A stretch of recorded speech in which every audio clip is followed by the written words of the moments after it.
வணக்கம். சாந்தாப்பட்டி ஒரு கதை சொல்ல போகிறேன். சித்தார்த்தன் எப்படி புத்தர் ஆனாங்க அந்த கதை சொல்ல போகிறேன்.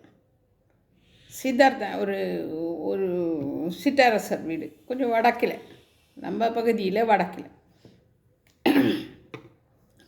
ஒரு ராஜாவோட புள்ள தான் இந்த சித்தார்த்தன். சித்தார்த்தன் வீட்டில் அப்பா அம்மா, ராஜா ராணி, ஒரு பையன். சிற்றரசனுக்கு ஒரு தோழன் இருக்குது, தேவதத்தன்னு ஒரு ஃப்ரெண்டு இருக்குது, அது மந்திரியோட புள்ள.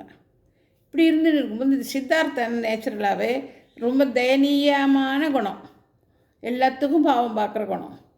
இப்படி இருந்துன்னு இருக்கும்போது அவங்க வீட்டில் அவங்க தோப்பில் அந்த நந்தவனத்தில் ஒரு அன்னப்பறவை பறந்து விழும்.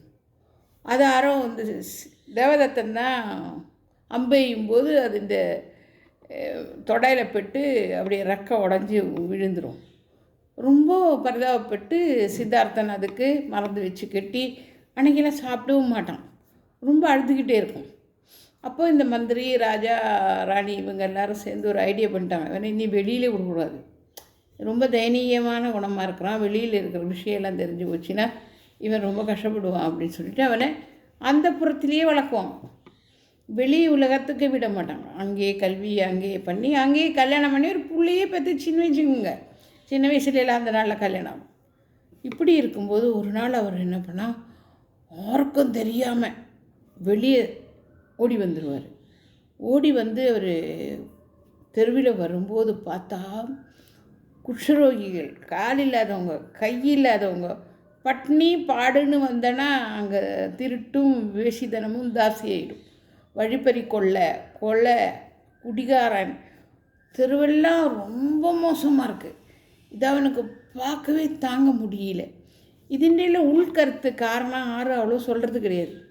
இப்போ நம்ம தண்ணிக்கு சண்டை போட்டுக்கிற மாதிரி அவங்களுக்கு ஒரு ஆறு இருக்குது. இந்த ஆறுக்கு அண்ணாண்ட பக்கம் இருக்கவங்களும் இன்னாண்ட பக்கம் இருக்கவங்களும் இந்த ஆற்றுக்கு சண்டை போடுவாங்க. தண்ணிக்கு மழை காலத்துலலாம் சரளமாக போவாங்க, சந்தோஷமாக வாழ்வாங்க. வெயில் காலம் பஞ்சம் வர நேரத்தில் இந்த தண்ணிக்கு அடிச்சுப்பாங்க, யுத்தம் பண்ணி அங்கே கை கால் வெட்டுறது, அங்கே ஆள் கொல்றது, இங்கே ஆளை கொல்றது, இதே போராட்டமாக நடந்து மக்களும் சாவுது, கை கால் போகுது. அப்புறம் பஞ்சம்னு வரும்போது எல்லா தப்பும் ஒன்றா நடக்குது. இதுதான் தெருவூரா இருந்து அழுகுது.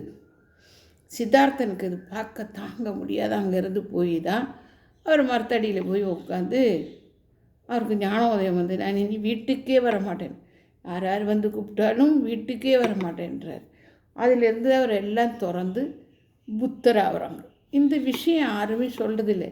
இப்போ நம்ம பம்பு போட்டுக்கலாம், அப்போ அதெல்லாம் இல்லை. அதனால் அவர் என்ன பண்ணார், இந்த சண்டையும் சாடியும் பார்த்து அவரால் தாங்க முடியல. அவர் போய் அந்த மரத்தடியில் உட்காந்து அங்கே அவருக்கு ஞானம் பிறக்குது. இனி நான் வீட்டுக்கே வர மாட்டேன்னுவார். அதுதான் அப்புறம்தான் அவர் புத்தர் ஆகிறார். சித்தார்த்தன் தான் புத்தர்.